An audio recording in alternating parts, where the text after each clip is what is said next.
I'm Ted Seides, and this is Capital Allocators. This show is an open exploration of the people and process behind capital allocation. Through conversations with leaders in the money game, we learn how these holders of the keys to the kingdom allocate their time and their capital. You can join our mailing list and access premium content at capitalallocators.com. My guests on today's show are Beezer Clarkson, Chris Douvos, and Joelle Kayden, three of the most respected investors in venture capital funds, manning their forts at Sapphire Ventures, Ahoy Capital, and Accolade Partners, respectively.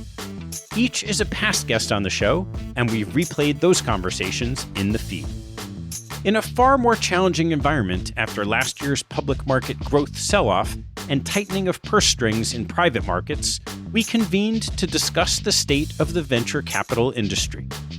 Our conversation covers what got us here, re-ups and new fund decisions facing allocators, challenges for venture capitalists and their portfolio companies, funding discipline across stages, dry powder, tourists exiting the game, and valuations. We discuss the potential winners and losers coming out of this trough and close with exciting opportunities and a current perspective on the blockchain. Before we get going, we did it! We're number one! Well, sort of. In a recently released survey, our new show, Private Equity Deals, got named the number one podcast for private equity dealmakers. That's pretty cool, and we're just getting going. Releasing this Wednesday, Bottled Water is featured on episode 2 of season 2. Continuing the season's theme of companies you know, we'll discuss One Rock Capital's carve-out of Nestle's North American water business, which includes brands Poland Spring, Deer Park, Arrowhead, and a host of others that together comprise the number one market share in North American bottled water. Search and subscribe to Private Equity Deals on your favorite podcast player to listen in. The cool kids have figured out that Private Equity Deals is the hot new show. So join in the crowd, hear why, and tell all the other cool kids you know about it. Thanks so much for spreading the word. Please enjoy this venture capital panel with Beezer Clarkson, Chris Douvos, and Joelle Kayden. Chris, Beezer, Joelle. Well, this is a real treat. Ted, you and I are like the thorns among the roses. Well, this is going to be really fun to dive into what's going on in the venture landscape. And why don't one of you start by just giving the perspective of what got us here over the last couple of years? Well, look, we lived through a time of extraordinarily accommodative Fed policy. Now, I'm not a macro economist, so you got to take everything I say with a grain of salt. But there was a long time where people were looking for growth, and growth is always found in the longest dated, furthest out of the money options. And venture was just sexy. And we lived through a period where people were just piling in, and there were plenty of investors looking for growth and plenty of entrepreneurs willing to oblige by becoming operators, right? I actually look back at this kind of explosion in growth. The harbinger of that was like the start of the entrepreneur investor, entrepreneur friendly types that started to rise in like 2010, 2011, where all of a sudden venture wasn't this like secret cabal, and anybody who had been a head of biz dev somewhere could actually like plant a flag and raise a fund. And so we saw this like Cambrian explosion through the early 2010s of venture funds, and the returns looked pretty good because everything looked good, especially coming out of the GFC. And so it was this kind of like self-feeding frenzy, almost this like recursive loop that made venture like the it girl of asset classes. That's come to an end, but I think that's how we got here. Beezer? Can I say the unpopular thing, which is LPs were just as complicit in all of this as anybody else because fed the beast, invested in the funds, and LPs have a habit of if they find something that's working, you want to put more money in it. But if putting more money in it means the funds get larger and larger, then we also had that happening. Yeah, and the only thing I'd add is I think the last time we had a significant correction in venture post the collapse of the internet bubble and people stopped investing in venture. Those ended up being the best vintages, particularly, some of the investments that were made during the global financial crisis. And so whereas investment committees for the better part of 2000 to 2010 were allergic to venture and never wanted to hear about it again, all of a sudden looking backwards, they realized that was the greatest opportunity and they weren't going to make the same mistake twice. That sounds very Chuck Prince-ish. The music was playing and everybody's dancing. Back then, everyone castigated him for saying that.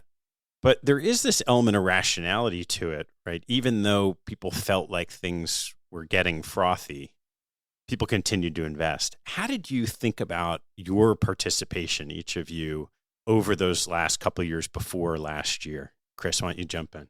Well, look, I think everybody had a huge case of FOMO, and that I think is the genesis of the, when the music's playing, you got to keep dancing sentiment. But I'll actually say what I think is an unpopular thing too, or maybe it's unpopular to me internally because it creates a huge amount of cognitive dissonance. I just pulled up the benchmark data for the .com bust.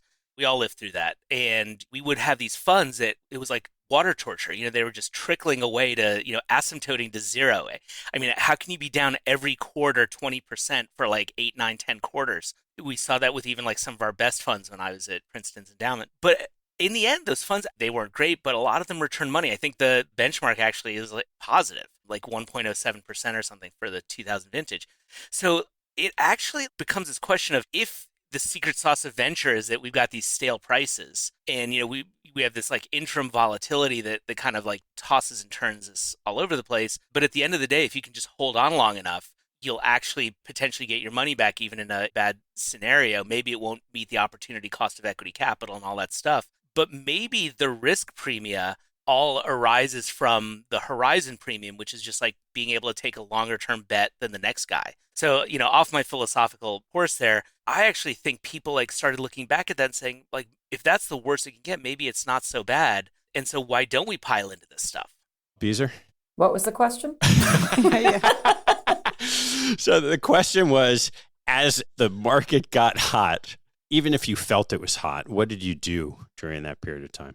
I think I have a more prosaic answer. I can't do the Chris lovely dialogue. I do have my thesaurus out. I was going to attempt a few, but I think I'm going to go with... I learned this in conversation actually with the good people at Floodgate, which is if you just consistently pace yourself in the up market and the down market, you bounder the size of the dollars you do every year. You win some, you lose some, who knows, but it keeps you from doing too much crazy, right? Stopping too quickly, to Joelle's point, or piling in too much. And so we just apply that math. We try to be consistent in the dollars that we deploy into funds every year.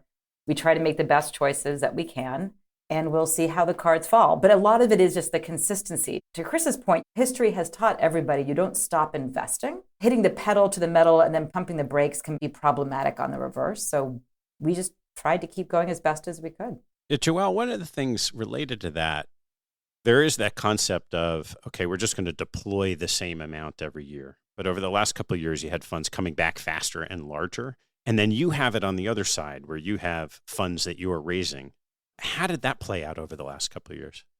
It was very frustrating because, and this is not just for us, I think this is for every institutional allocator, everybody has a model of deployment.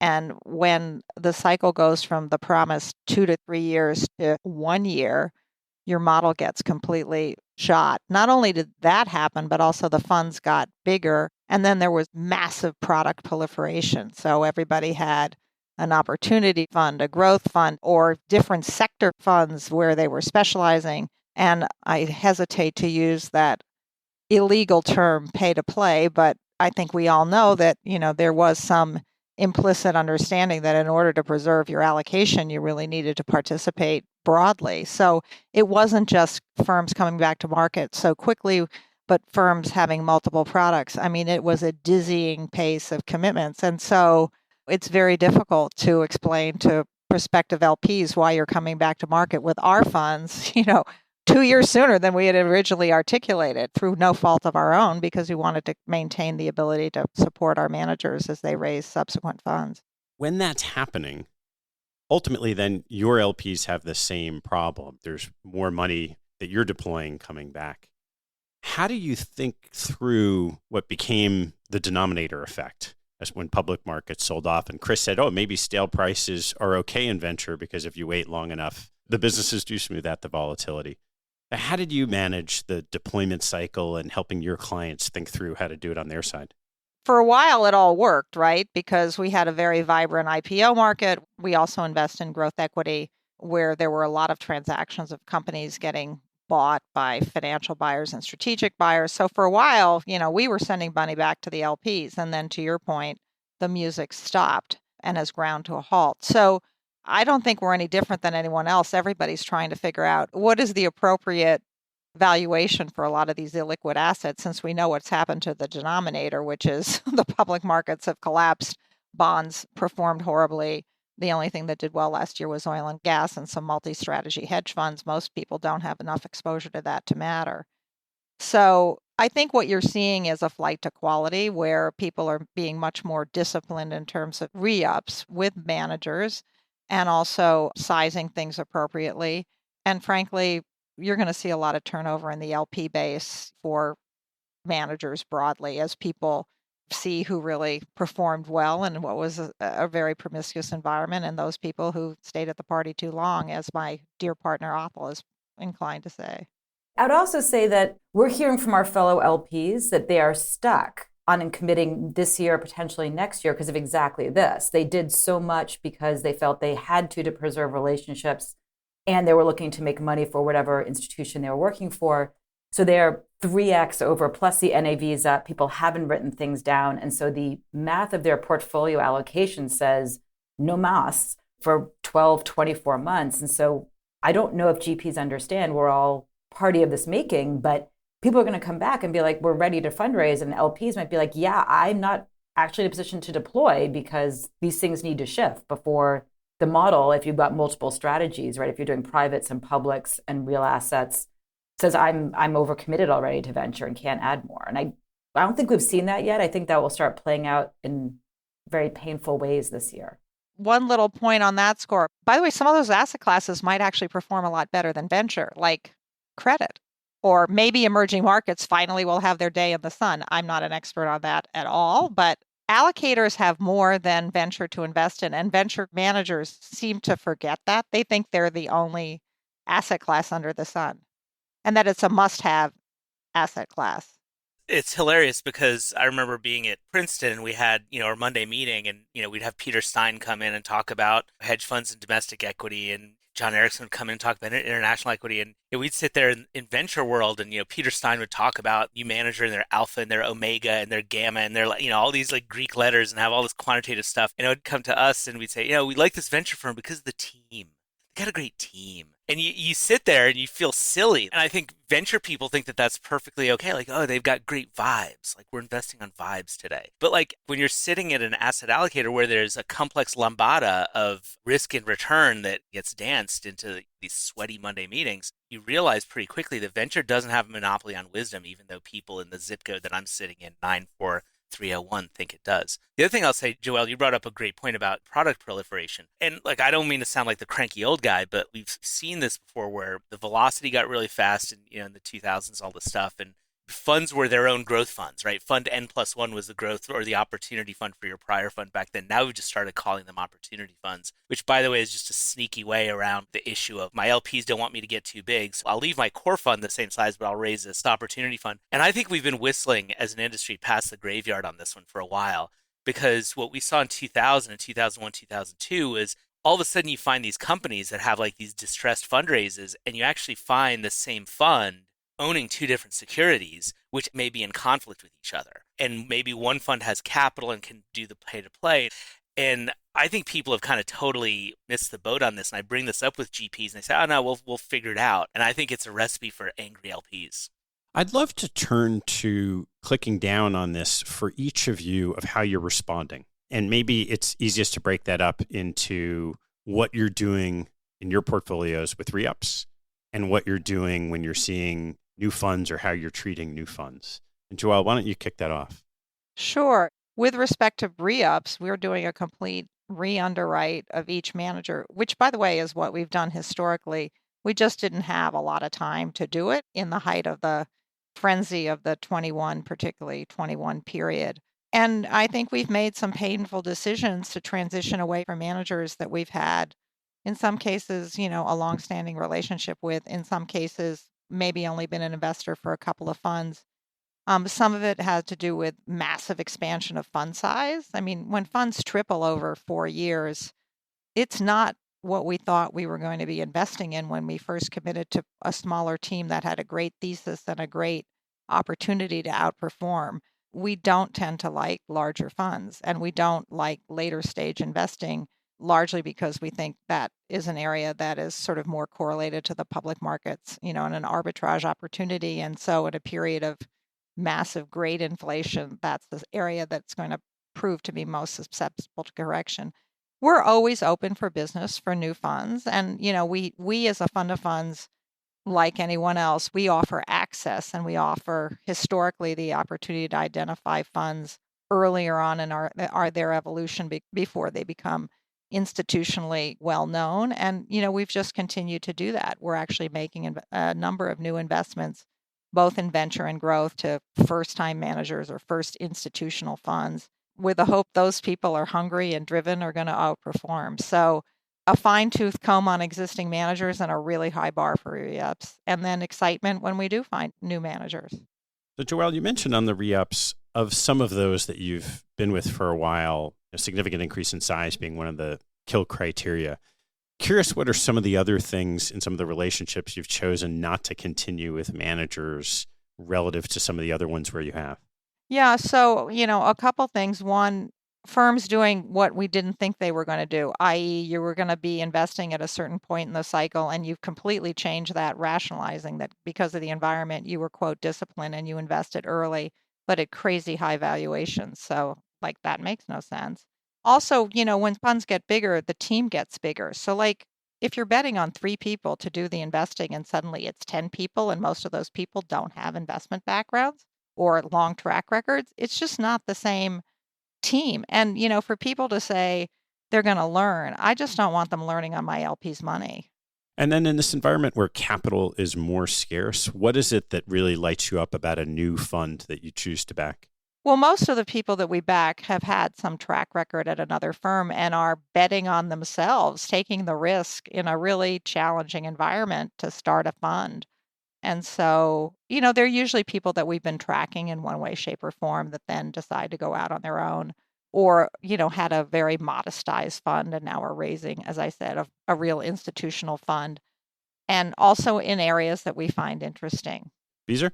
I agree with everything Joelle said. She said it better than I ever could, so I'm not going to repeat it, but I would double click on the what's exciting and new. When I think of the people that we have backed that were new last year, new to us, sometimes new to the world, and we would probably get excited about a similar theme as far as type of investor going forward, it's people that help you access, sometimes it's new markets, not meaning a new geography, but a new way of thinking. We've had generative AI in different forms in our portfolio for a while, but maybe there's a manager who has a new thesis on it or a take on it. Or when you look at the digitization of the software stack in, say, fintech or in other areas, and they're playing that way of thinking about it in a new way, that can bring something new and exciting. It's hard to predict. I, as an LP, don't spend time trying to predict what's going to be interesting, but you know it when you see it because it feels fresh.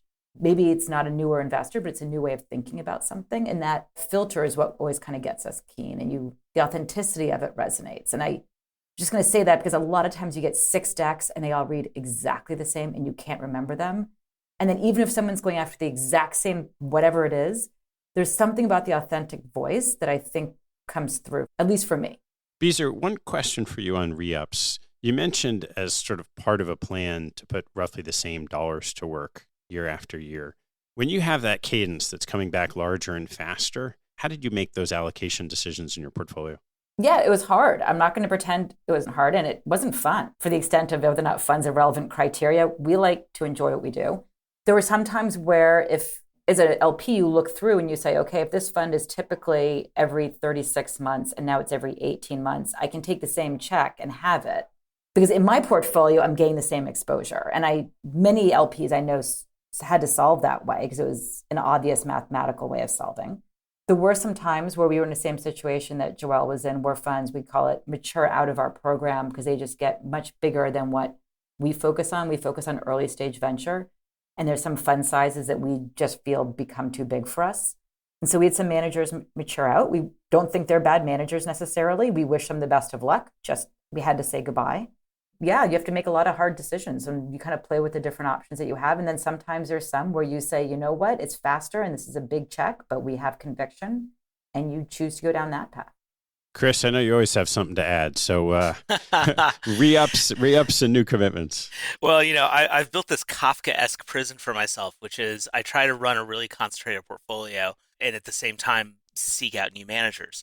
So when you're trying to have sub 10 managers in a fund, it's really hard to add new folks, especially when you've got, high conviction.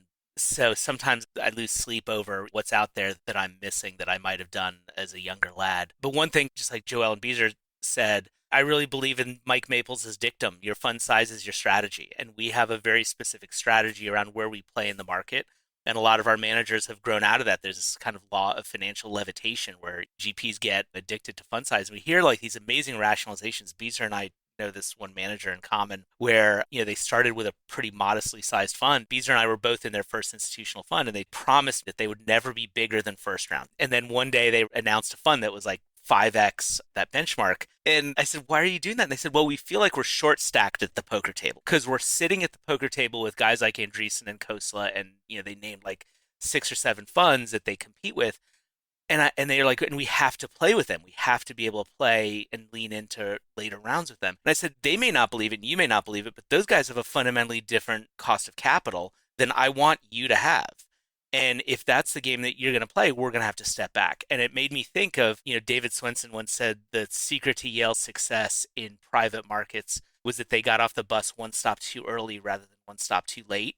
And so we've been trying to do that, but really still, I'm just the mayor of Re-Uplandia right now. So I'd love to hear your thoughts from a manager's perspective. So you have managers coming back into these dynamics. What recommendations are you giving the managers in your portfolio? Since 2018, actually, we've aggressively leaned into quote unquote grown-ups in our portfolio. We were doing a lot of emerging managers and really like rookie capital allocators, which was great and it was fun. And some of those have done really well for us. But we've been, since 2018, really leaning into people who are well-trained. So like one example of that is Sunil Nagaraj at Ubiquity. He had really kind of learned a lot at Bessemer before spinning out. And he's a really well-trained investor while having that great entrepreneur sensibility and a real kind of, as he would describe it, kind of nerdiness about him. So I feel like we've got, really thoughtful managers, but I don't want to inhale my own smoke on that.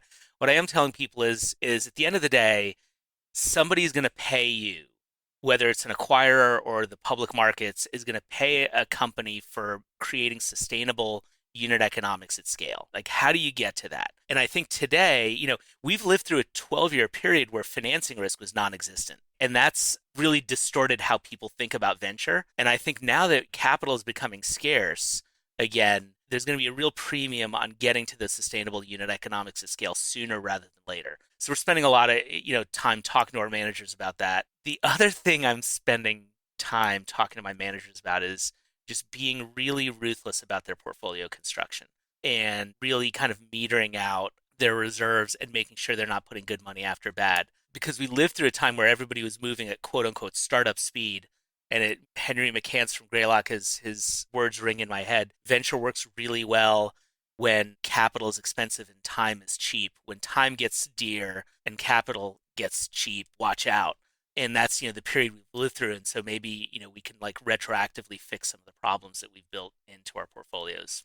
One thing that I find completely shocking, since although, I founded and manage Accolade, which is an investment management firm, I am basically a professional fundraiser. And I think venture capitalists are painfully naive about who is their investor base and putting themselves in the shoes of the LP and what some of the issues that the LP has when they go to their investment committee making recommendation. And I think you need to be able to count the votes, so to speak, which is you need to be able to know who's going to be back, who's capital constrained, who you feel the strategy isn't working. And you need to be laying that groundwork for a year or two prior to coming back to market. And I just think assuming that people are automatically going to re-up with you is just the wrong assumption. It would behoove managers to spend time counting the votes and really understanding what their sales coverage is. Actually, a lot of things they probably tell their portfolio companies to do. And they need to be cultivating different investors always. So I agree with Joelle, but I'm going to ask this clarification question. How do you know when an LP really means what they say? Because I know I sit in LPACs and the GP looks around the room and says, hey, we're coming back to market next year. What's your feedback? And everybody plays nice for all the obvious reasons. There's no incentive for them to raise their hand unless for some reason they're really going to be out and they're going to be out forever. And I think that is a mixed message to the GP, which doesn't mean to say I don't think they need to do their homework, but I do think LPs are not always crystal clear. One of the things that's really confusing me about this environment is there's a ton of dry powder sitting in their hands. How do you think that is going to affect their portfolio companies? It's interesting. I have a very complicated set of struggles with this dry powder question, because I remember in '01, people talked about the overhang, and that was going to be the cavalry that saved every portfolio company. And then it kind of dried up. A lot of funds gave back capital. I don't see that happening today, but it kind of disappeared. And so I said, am I thinking about this naively? And then I started thinking, well, what's different now than then is the amount of dry powder that's held in so few hands. And I think about some of the really big guys that raised so many funds at such high velocity. And I think there's almost like it's a tale of two cities. Like, what do the mega funds do with their dry powder? And by the way, they're incentivized. Like, they have whole business models that are predicated on raising, kind of spinning that black circle over and over and over. Other people's money, OPM, it's a hell of a drug. And so I think they've got to deploy that capital because it's a gating item to raising the next fund. And whether their investors will be there or not is another story. I think this lumpiness of where the capital is held will have some really interesting impacts on how this all unfolds. Do these guys bail out their portfolios? I would also say, appreciate that when people talk about dry powder, when you're an LP, what you have is an uncalled commitment, which is hanging out there and represents different emotional response and or budgetary response. And if it's, I would just say, do a PSA to GPs, please let your LPs know what you anticipate your pacing to be and how this works. Because I also know LPs who are looking at that uncalled commitment and saying, because of this, I can't make future commitments because I have this essentially a liability on my books. And it doesn't mean to say they're not interested in that dollars going in the ground until it just starts getting more color around what the nature of it is and when the timing of it is, it holds them back from doing more. I offer this because people think about it as an unmitigated positive. And I think it just depends on where you stand. It feels like a lot of when this may normalize at some time in the future is somewhat related to valuations, because that's where we have this skew from, say, the great returns in 2021 and then the softening in the public markets, but not necessarily at the same pace the privates in 2022. I'd love to hear what you guys are seeing. Maybe we can go stage by stage, which I think fits nicely if we go Chris and Beezer and then Joelle, what your GPs are seeing in terms of valuation resets compared to what you might have seen 2 years ago. Chris, why don't you start maybe with the earliest stages? Sure. And one thing that's interesting is I actually just saw some data that I think said that seed valuations were up year over year. And anecdotally, that's what I'm hearing as well. And I think that's actually just a data composition issue because the marginal ideas aren't getting funded anymore, and the marginal ideas would drag down the mean and median. And so we're seeing a lot of quality companies still getting funded. And because they're higher quality, it's also keeping prices firm. Somebody asked me, does that mean it's a great time to be investing because there's great ideas? And I responded, it's always a great time to be investing if you got the right portfolio. Yeah, I would also add, I think to that point, Chris, a lot of the later stage investors have now decided to move into seed. And so some of the promiscuity that you've alluded to comes from the lack of discipline that they had in late stage now being applied to early stage. So if the seed stage hasn't really moved that much, Beezer, when you start looking at the Bs in that area, what are you seeing on valuations? Well, I think the NVCA put out a report along with, I think it's PitchBook, that looks at these numbers. And yes, the 2021, 2022, we're seeing a retrenchment in almost every single level back to 19 or 20 pricing, which doesn't mean to say it's falling off a cliff. You just have some of that spike coming out. And anecdotally, you're here again, like very strong companies, you always have these couple that raise, I don't know what it is, $100 million seed round or Series A, whatever it is. There's always a couple that for whatever reason, have been able to get those valuations. But I would say, generally speaking, there seems to be a reset. And that what you hear is a lot of anecdotal commentary from GPs about how they now understand that the benchmarks for what it takes to get a Series A and Series B is different. And again, I don't think it's a cratering hole back to 2002. I think we're just looking at things that are more like 2018 or 19, where you needed some sort of metrics to raise your next round. You needed some evidence of product market fit. You needed some evidence of, to Chris's point about what are the sustainable different cash burns you're having, like what's going on in these companies. And I think what you hear on the other side is that entrepreneurs are getting a different message than they had for 2 years, and changing how your company goes to market and cut some of that margin pressure out is really hard. If you've built your company for blitz scaling and all of a sudden you need to be cash flow positive, that's not a 24-hour change. So if the seed valuations are mostly holding up, but in some of the later rounds, we're seeing that contraction, somewhere in that stage of growth of a company, they're going to have that flat round, or some of the fundamental metrics have to catch up with that earlier valuation that hasn't really budged. Where are you seeing that across funding rounds? Everybody did the green, yellow, red of their portfolio, and how much cash does each portfolio company have.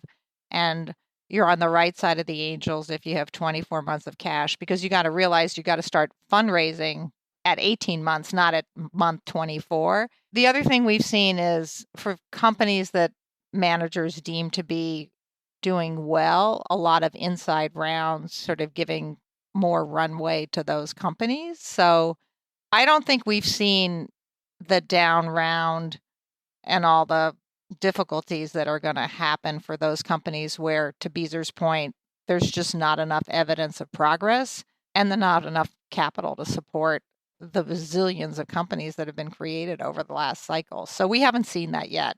I philosophically think that debt on any venture company is a disastrous idea, particularly in times like this, because the banks are not going to be patient.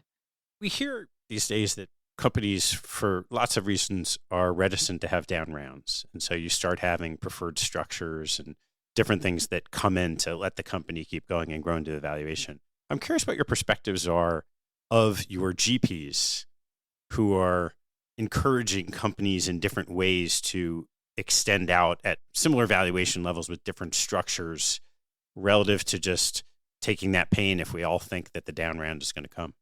If I had to parse quickly in my head, I think there's some difference in how people respond based on their experience. And Fred Wilson's blogged a lot about this, meaning like I think the experience that he's had looking at down rounds versus extensions, I would presume he would respond and Union Square would respond in one way versus somebody who's feeling their way through it for the first time, which in time will only tell which is the better response, quote unquote, in this market. But we do see some variation based on the experience set. And you can get that in different ways within your firm, right? Sometimes the old guard can help out the newer guard and give them some pearls of wisdom. Chris? I would say my crystal ball's in the shop. What I worry about a lot when, we make these broad statements is, we don't know if this is going to be a V-shaped downturn, a U-shaped downturn, whatever the letter of the alphabet we pick is. But the thing that's interesting is every person who's ever died has died for the same reason. Blood stops flowing to your major organs. And it happens for 800 different reasons, but that's how it happens. Companies die for one reason. They run out of cash. There's 800 reasons why that happens, but that's what actually kills them. And so we've got companies across the portfolio doing round extensions, notes, you name it, kind of raising capital. And I think about these things sometimes, and it's just like, in some of our direct investments, I wonder, are we just throwing a paper airplane into a dark room? If the economy stays okay, then that plane will land fine. If, we're talking a year from now that things are grim, then it's just good money after bad. So really what I think the answer is, and I mean, this is a stupid answer, but it'll be like, who's lucky? That's the thing that's crazy about venture. It's like you have a whole community of people who've been lucky who think they're really smart. And the evaluation horizons are so long, there's like no feedback loop. So I think time will tell on this. And yeah, I don't know. That's not a great answer, but that's what I lose a lot of sleep over. You go through periods of like this and you get the proverbial tide going out and Warren Buffett line about who's swimming naked. I'd love to hear your thoughts on who seemed to be the tourists in this last cycle that may not be the ones who are looking so good today. Maybe Joelle, why don't you start? I think it's the same people who were the tourists previously. It's people who don't do this 110% of the time. So there were a lot of hedge funds. There were a lot of late stage capital. Those people are gone. They're licking their wounds. They've spent a lot of money. And so the people that I think the three of us invest in are still there working harder than ever to try and generate the returns and work with their portfolio companies that they're so passionate about. And so, crossover investors, hedge funds, late stage monies, we can pick. SoftBank just said they're not making any new investments. So they were probably the most guilty. So, start at the top of the stack and move down.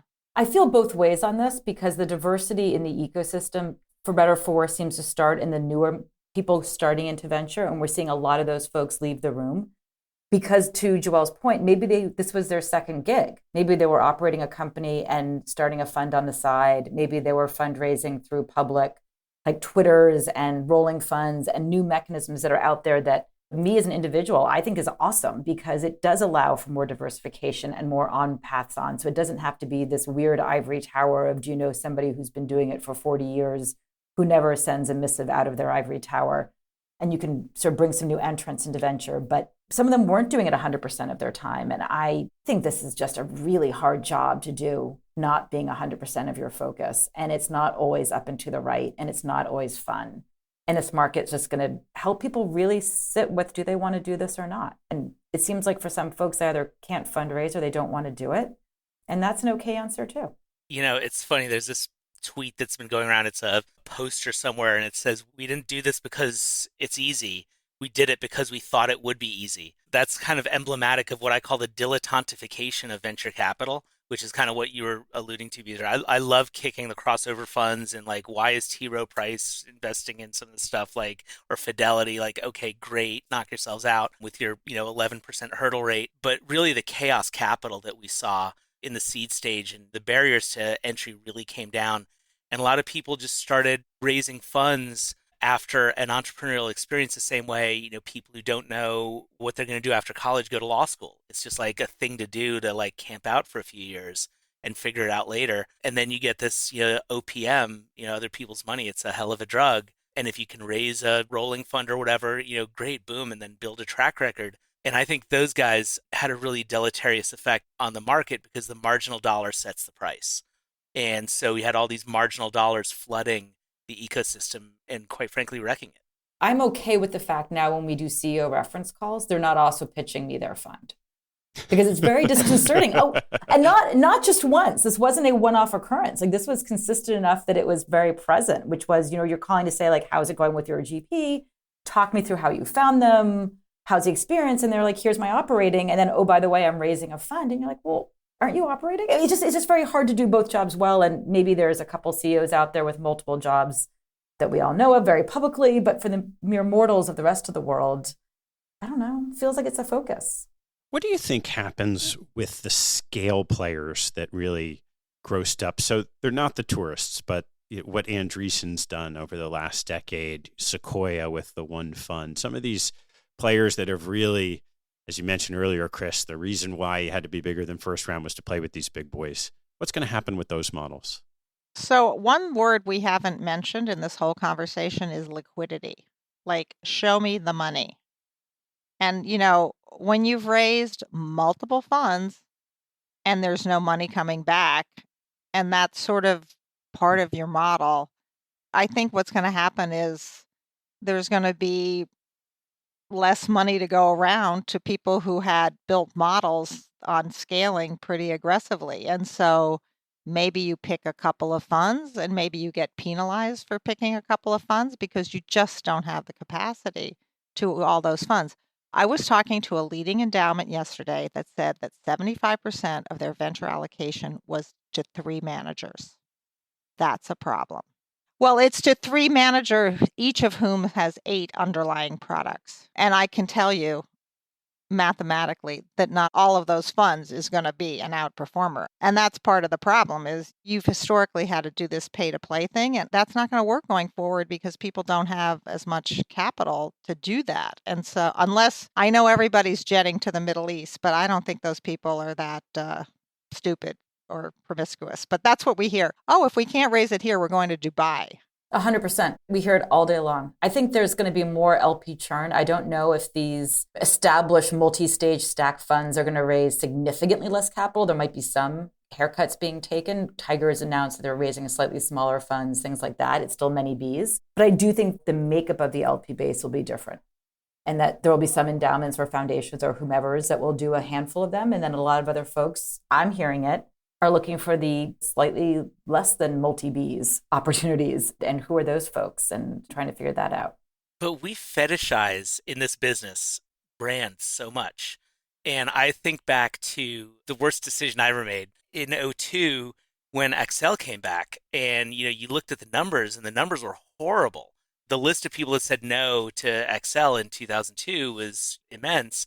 And this friend of mine was at another endowment on the outside looking in, and he'd been like begging to get into Accel forever. And then he got the numbers, and he called me up. He's like, Douvos, I just had an oh shit moment. Like, these numbers suck. And so he sat out, and then that fund ended up being the Facebook fund. And I look like a jerk, right? And we've all got like an example of that, and that really kind of tugs at my like, Swenson-esque get off the bus one stop too early rationale. And I think for every person that steps away, there'll be 3 that raise their hand for anything with even a mediocre brand. I'm like shocked sometimes at things that people from outside this ecosystem think are brands. And in fact, I think some things are brands the further away you get from the Bay Area, the more robust their brand is. Another example, quite frankly, since we're talking about this, is like KP had been left for dead. And, I know people are investors there who are just like, oy vey. And now they're ripping off some good funds. So, kudos to them. I don't root against anybody. I just root for my guys more. So, Beezer, would love to hear who you think the winners and losers will be through this cycle. We've always believed that early stage is an interesting place to play. For all of you're coming in early, if the fund size is disciplined, however you want to define disciplined, and their go-to-market and who they are is authentic and connected, you look back through the historical numbers and you find that early stage is generally speaking, you can't ever say everything's going to be awesome, but that's the place to play. And we're just going to continue playing there. And there are always new entrants that come in. And to Joelle's point, we always try to add a few every year. You have to look at it one by one. It's very hard to say, and this is going to guarantee you success, because if we could do that, that would be awesome. So Joelle, you're playing across the stages, and love to hear your thoughts on winners and losers. I wish I were that smart. Venture is a business of outliers. And I think every manager we've had the privilege of being associated with will tell you that you just don't know sometimes which ones are going to be your outliers. So take a company like Slack, which in its prior incarnation was left for dead, and then after many sleepless nights decided to go for it and created, a massive outcome for Accel, among others, by selling the company to Salesforce. So I just think it's hard to know in venture, and that the important thing that Chris alluded to is, portfolio construction to make sure that you own enough of those winners that you've invested early. We share the same bias that Beezer does of investing early in being really disciplined about portfolio construction. I will say the other area in the growth equity space, which is, as we say, not Tiber Global, but we started very early on with firms like Accel, KKR, and Thoma Bravo fortuitously in 2006 and 2008. That part of our portfolio was actually up last year. So those companies are capital efficient and well-managed, disciplined, and can achieve exits. Actually, I was emailing with one of our managers who just sold a company for a 5X. It'll close in March. So these tend to be smaller transactions. We're not talking in the multi-billion-dollar range. But again, I think smaller funds, with good discipline that create assets that have either strategic merit or attractive to larger financial buyers, up in the stack, or portfolio companies of financial sponsors that are also acting as strategics, thinking about having multiple ways to win and being really disciplined about achieving those exits. And so that's where venture is more challenged, because it's not within their control and it takes more time. It's really hard to time the cycle. And so you just have to hope that, within the portfolios that you have, within the great managers that we've had the fortune to partner with, that there's a couple of those outliers that are going to create spectacular returns because they're fundamentally disrupting a business. But you have to be patient. So given the inability to predict this, as you look through the managers to their underlying portfolios, curious what you're excited about in terms of those potential outliers? What types of companies, what types of industries still have you very excited? We skew very heavily towards enterprise versus consumer because we think it's easier to predict success when someone's writing a check versus how individuals respond to a product or to a new social media engagement, et cetera. Every time I listen to one of these conference calls of public companies, I hear digital transformation is still in its early innings. So I'm going to go with that one. The enterprise, security, the amount of data, the way we do business, the fundamental disruption that's happened as a result of COVID in terms of how we live and how we work and what we expect and how we interact with technology. And I think, the pace of change is only accelerating and the amount of data is accelerating. Joelle, let me ask you an unfair follow-up. Do you have a favorite company in your portfolio that embodies that theme? Do I have a favorite company? No, I can't. I can't single out my children. There are lots of them. I think there are lots of successful companies. And, I don't want to do that. That wouldn't be nice. All right, Chris, something you're excited about. One thing where I'm a little bit quirky is I really leaned into, we talk about innovation a lot, but I've even gone earlier and look at invention. That's the stuff that's going on, on college campuses, in labs, at research institutions. So we've got actually a pretty sizable piece of our portfolio that's really leveraging robust invention ecosystems. We've got a fund that sits on top of the Media Lab at MIT. We've got a fund over at Berkeley. We've got a group that does material sciences stuff with some pretty interesting partnerships.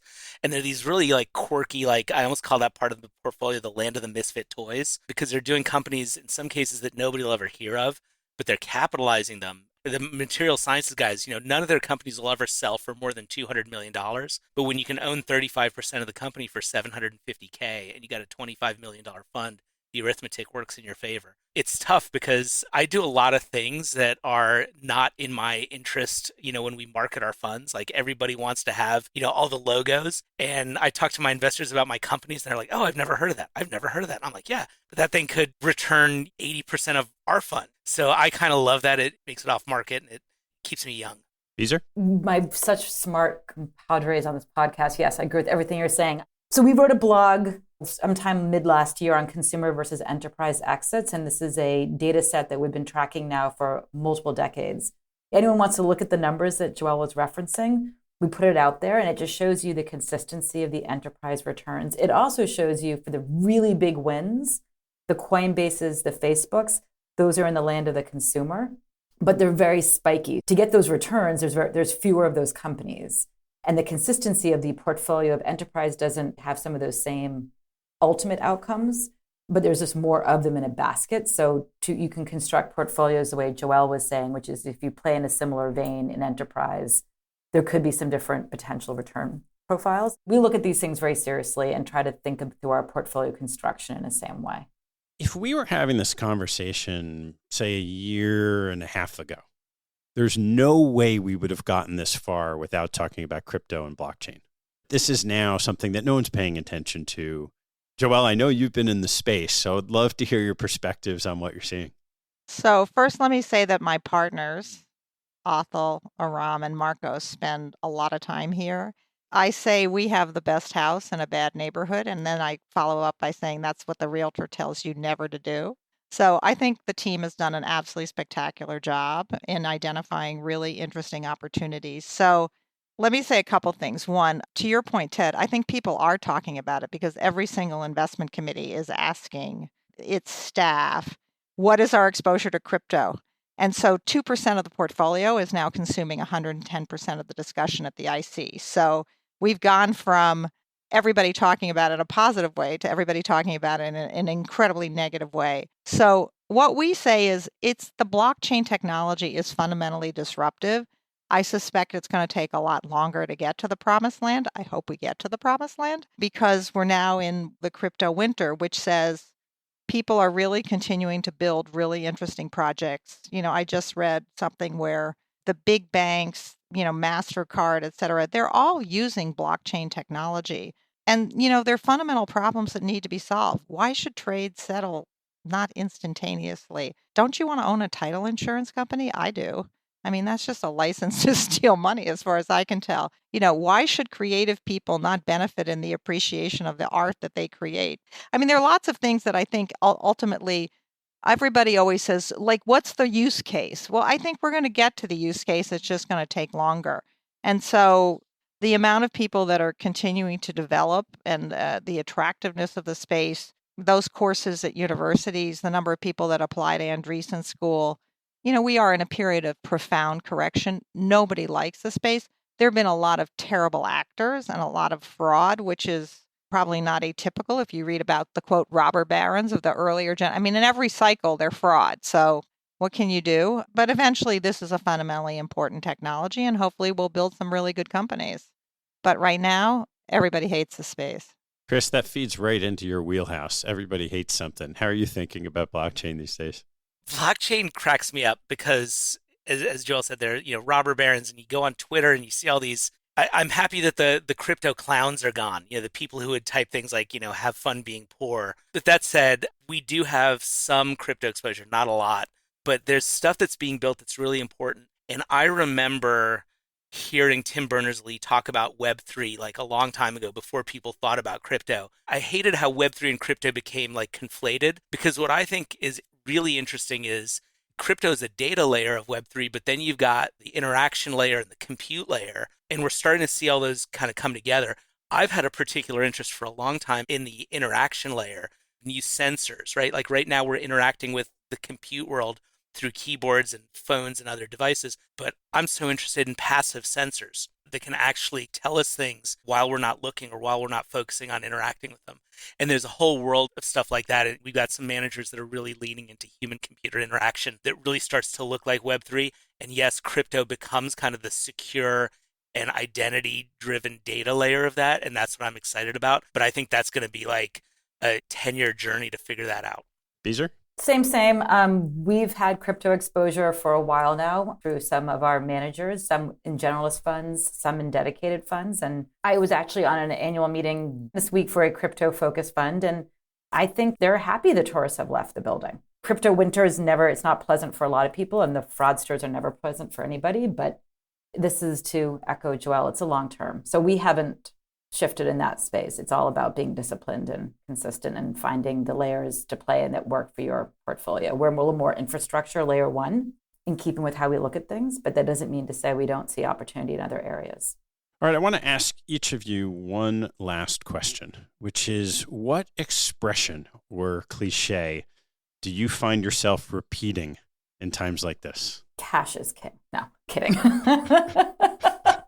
That was for you, Joelle, on the fundraising. This is tough for me because my kids tell me that I speak in cliches, endless cliches. So I'm constantly repeating cliches.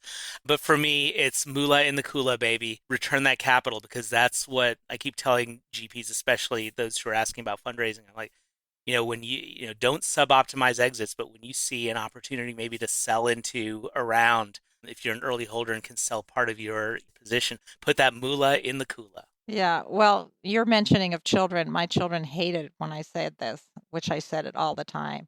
It's a marathon. It's not a sprint, And by the way, I can't run because my knees are shot at this point in my life, but it's definitely a marathon. And I think people forgot that this is hard and it takes a long time. And you're building companies and it's not a sprint. And valuation does not correlate necessarily with progress or success. To your point, Chris, liquidity does really matter. So I'm going to stick with what I've been saying for decades. A friend of mine who actually started his life as a derivatives trader, so a totally different world than venture capital, used to always say, making money should be hard. And I think about that a lot, especially in the world that we just exited, where it felt, to Chris's point, that there was just no risk to be put on this. It is going to be hard, and it's supposed to be hard. And if it wasn't hard, the world would just be a fundamentally different place. Like, gravity exists, and it's fine. Part of how it works. Well, Beezer, Joelle, Chris, thanks so much for sharing your insights at this particularly interesting time for the venture industry. Thank you. We look forward to coming back in 2 years and see whether we made any sense. Sounds good. It's a date. Thanks for listening to the show. If you like what you heard, hop on our website at capitalallocators.com, where you can access past shows, join our mailing list, and sign up for premium content. Have a good one, and see you next time.